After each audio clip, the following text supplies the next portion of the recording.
एक गांव में एक पुराना सूखा कुआं था। लोग कहते थे वहां चुड़ैल रहती है। रात अमन और उसके दोस्त हिम्मत दिखाने वहां पहुंचते हैं। दोस्त डर जाते हैं, पर अमन कुएं के पास जाता है।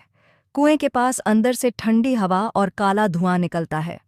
अचानक एक आवाज आती है, रुको, मत जाओ। चुड़ैल प्रकट सफेद साड़ी वाली चुड़ैल बाहर आती है। वो कहती है, मैं यहां फंसी हूं, मेरी आत्मा को शांति चाहिए। अमन, मैं कैसे मदद कर सकता हूं?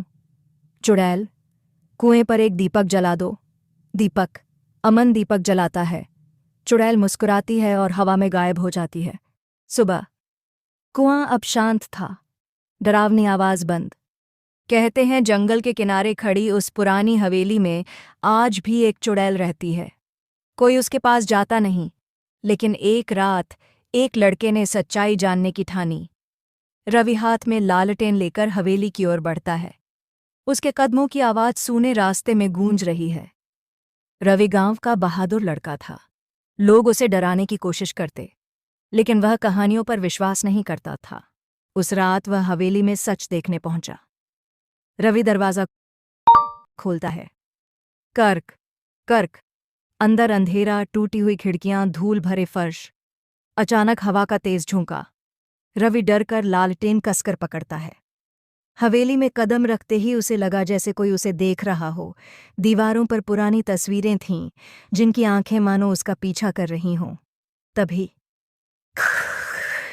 एक डरावनी हंसी गूंजती है।